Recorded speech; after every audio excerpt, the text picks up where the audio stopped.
எதிரான நண்பர்கள்லாம் வீட்டில் வந்து வாழ்வு சொல்லி செஞ்சுருக்காங்க. அதே போல் நீங்களும் எவ்வளோ நேரம் காத்திருந்து நம்ம பண்ணுறோம். அதில் என்னச்சுன்னா வாய் அவரே சொல்லிக்கிறார், ஏபிசி அவரே சொல்லிக்கிறார், சிந்தாமா அந்த உணர்ச்சி வர்றதில்லை. ஏன் வராதுன்னாக்கா அது கம்யூனிஸ்டுகள் தான் அப்படி வளர்ப்பான்.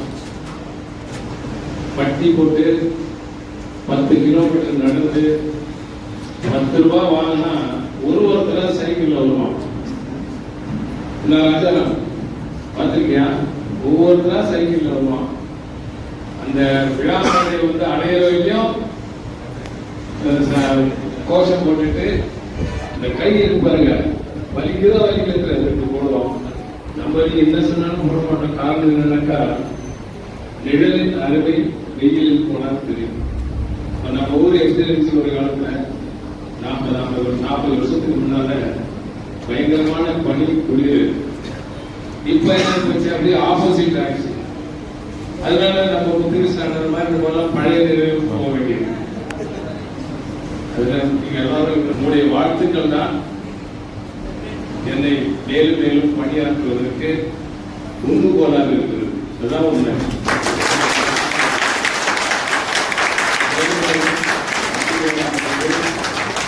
தொழிலாளர்களுடைய நானும் ஒரு தொழிலாளியாக வந்து ஒரு கஷ்டப்பட்ட குடும்பத்தில் இருந்து வந்து மிகவும் பின்தங்கிய வகுப்பில் இருந்து வந்து வறுமையினுடைய உச்சகட்டத்தை வறுமையினுடைய எல்லை கோட்டை இருந்து தாண்டி வந்ததுனால தொழிலாளருடைய கஷ்டம் என்ன, வேலை வாய்ப்பு பற்றி என்ன இருக்கு, வருங்கால இளைஞர்களுடைய எதிர்காலம் எப்படி இருக்கும் அப்படிங்கிறதெல்லாம் நம்ம பார்த்து பண்ணதுனால்தான் நீங்க இந்த அளவுக்கு பாராட்டுகின்ற. நேற்று இமாச்சல் பிரதேசத்துல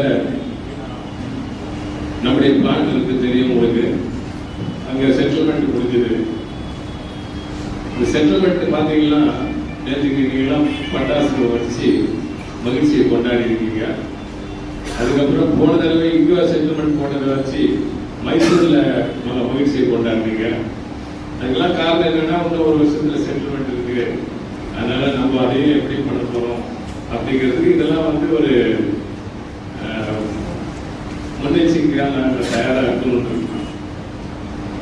ஒரு 5 வருஷம் சர்வீஸ் போட்டவர் இமாச்சல் பிரதேசத்துல நேரடியாக தற்போது வாங்கிக் கொண்டிருக்கக்கூடிய சம்பளத்தில் இருந்து 14,200 ரூபாய் மினிமம் ஆகியிருக்கிறது.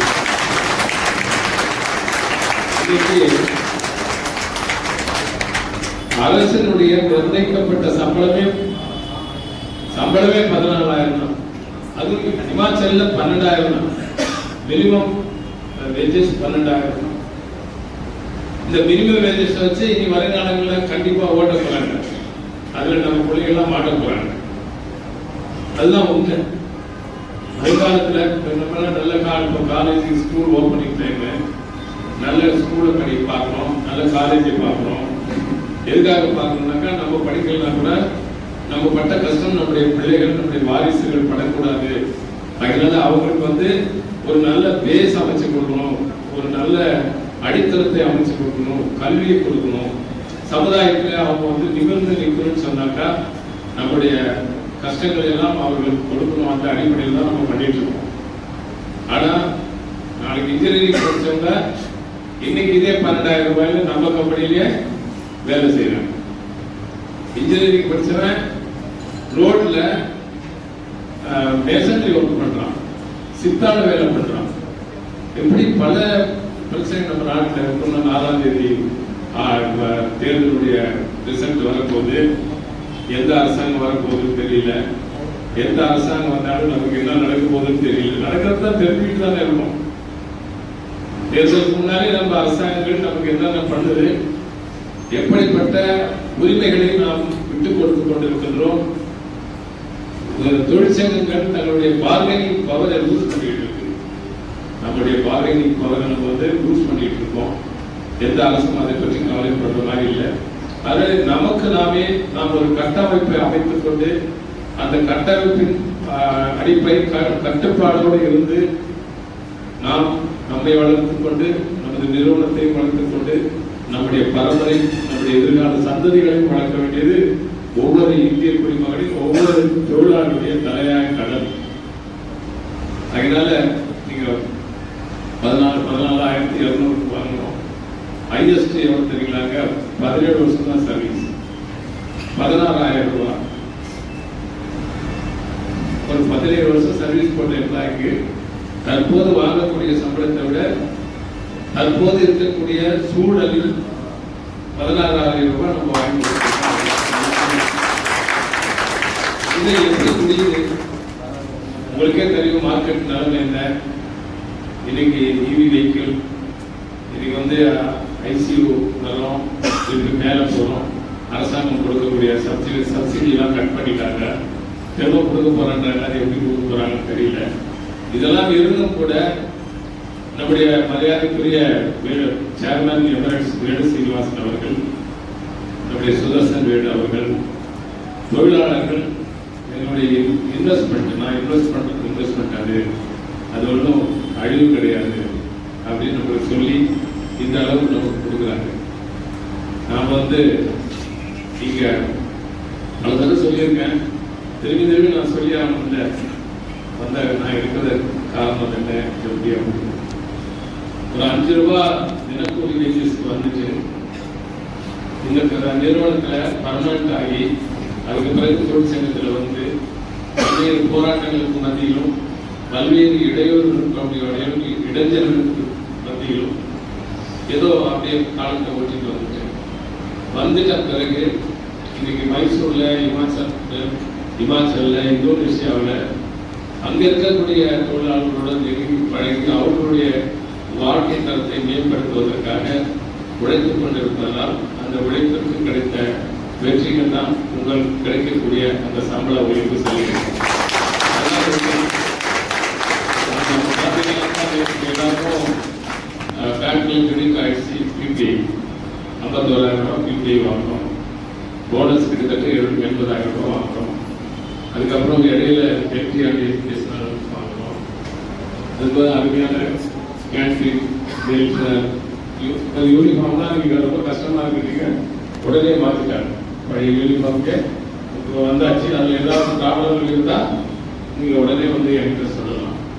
அதனால உங்களுடைய உழைப்பு, உங்களுடைய கான்ட்ரிபியூஷன் அது வந்து என்னென்ன சொல்லி தீராது. அதனால தான் நம்ம இவ்வளோ இருக்கோம். அதனால தான் பல வெளிநாடுகளுக்கு சென்றிருக்கேன், பல வெளி மாநிலங்களுக்கு சென்றிருக்கேன். அதுக்கெல்லாம் காரணம் நீங்கள் தான். அதனால் நீங்கள் தான் என்னோட அன்பாக ட்ராவல் பண்ணிட்டு இருக்கீங்க. 40வது ஆண்டு விழா ஒரு பிரம்மாண்டமான, எல்லாரும் பிரமிச்சு போகக்கூடிய அளவுக்கு நம்ம செஞ்சோம். எது ஒன்று செஞ்சாலும் சரி, எந்த ஒரு நிகழ்ச்சி செய்தாலும் சரி, எந்த ஒரு ஒப்பந்தத்தை போட்டாலும் சரி, எந்த ஒரு கொரோனா வந்தது, கொரோனாவில் இங்கே இருக்கக்கூடிய மக்களுக்கு, அடித்தட்டு மக்களுக்கு தேவையான அத்தியாவசிய பொருட்களை எல்லாம் வாங்கி கொடுத்துருவோம். இது எல்லாமே அப்படியே சொல்ல போனால் அந்த புக்கில் நம்ம எல்லாம் நம்ம ஹிஸ்ட்ரியில் நம்ம எல்லாருமே சொல்லிட்டு வந்திருக்கோம். அதனால இப்படிப்பட்ட ஒரு நிகழ்ச்சியை நீங்கள் நடத்தி கொண்டிருக்கிறீர்கள். முக்கியமாக நம்ம வந்து நம்முடைய தொழிற்சங்கத்தினுடைய தேர்தல் ஜூன் மாதம், இந்த மாத இறுதிக்குள் நடத்த இருக்கின்றோம். நடந்து நம்முடைய பண்பாடு, நம்முடைய கலாச்சாரம் இது எப்படி நடக்குது, அகில இந்திய அளவில் டிவிஎஸ் மூலம் கம்பெனியில் எப்படி இப்படிப்பட்ட ஒரு ஒற்றுமையோடு ஒரு காலத்தில் ஏதோ ஒரு சிறிய சலனங்கள் ஏற்பட்டிருந்தாலும் கூட அதற்கு பிறகு நாம் தொடர்ந்து வெற்றி பயணம், வெற்றி நடை போட்டு கொண்டிருக்கின்றோம். ஒவ்வொரு ஊதிய ஒப்பந்தத்திலும் கணிசமான ஒரு தொகையை நாம் பெற்றுக் கொண்டிருக்கின்றோம். இன்றைக்கு எஸ்எஸ்எல்சியிலிருந்து ஐடியிலிருந்து ஒரு 20 வருஷம் 25 வருஷம் பணியாற்றி இருக்கக்கூடிய நண்பர்களுக்கு நம்ம மாத சம்பளமாக 80,000 ரூபாயிலும் ஹையஸ்ட் சேலரி 90,000 வரையும் வாங்குற சிடிசி பார்த்தா 1 லேக் வரும். அதாவது டோட்டல் சிடிசி பார்த்தா வருஷத்தில் 14 லட்சம். இன்னைக்கு இன்ஜினியரிங் முடிச்சுட்டு போறவருக்கு என்ன கொடுக்குறாங்கன்னு பார்த்தீங்கன்னாக்கா உங்களுக்கே தெரியும். அதனால இதை நம்ம ரீடைன் பண்ணி நம்முடைய சந்ததிகளுக்கும் நம்ம வந்து இது கிடைக்கிறதுக்கு வழிவகை செய்ய வேண்டும் என்றால் நம்முடைய ஒற்றுமை தான். நம்ம ஒற்றுமைக்கு நிகரான ஒரு வெற்றி நமக்கு எதுவுமே இல்லை என்று கேட்டுக்கொண்டு வரக்கூடிய தேர்தலில் சுமூகமாக நடத்த வேண்டும். நாம் கூடிய சீக்கிரத்தில் அந்த விருப்பம் என்னுடைய நோட்டை வச்சிருக்கோம்னு நினைக்கிறேன். அதில் தங்களுடைய விருப்பங்களை செலுத்தலாம். ஆனாலும் யாரையும் விருப்பு வெறுப்பற்று இதுவரையும் நீங்க பார்த்திருப்பீங்க. கடந்த 35 ஆண்டுகளாக நான் இந்த தொழிற்சங்க பொறுப்பிலே உங்களுடைய ஆணையின்படி நடந்து கொண்டிருக்கின்றேன்.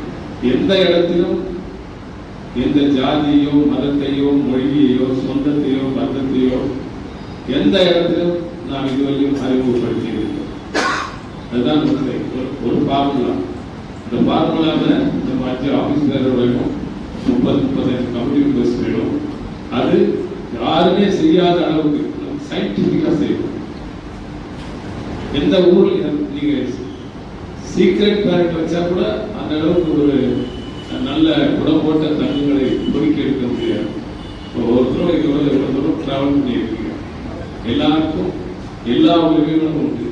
அவங்க யூனியன் எலெக்ஷன்ல வின் பண்ணி வந்தாலும் சரி, வின் பண்ணாம வந்தாலும், பதவியில் இல்லைன்னாலும் சரி, தக்க சமயத்தில் அவங்க எல்லாரையும் அரவணைத்து அவர்களை அழைத்து அவருடைய யோசனைகளை கேட்டு அதற்கு பிறகுதான் நம்ம ஒரு முடிவு எடுக்கிறோம். செட்டில்மெண்டா இருந்தாலும் சரி, அது எதுவாக இருந்தாலும் சரி, அனைவருடைய ஒத்துழைப்போடும் அவர்களது ஒப்புதலோடும் தான் ஒரு ஜனநாயக முறைப்படி நாம் செயல்பட்டுக் கொண்டிருக்கிறோம்.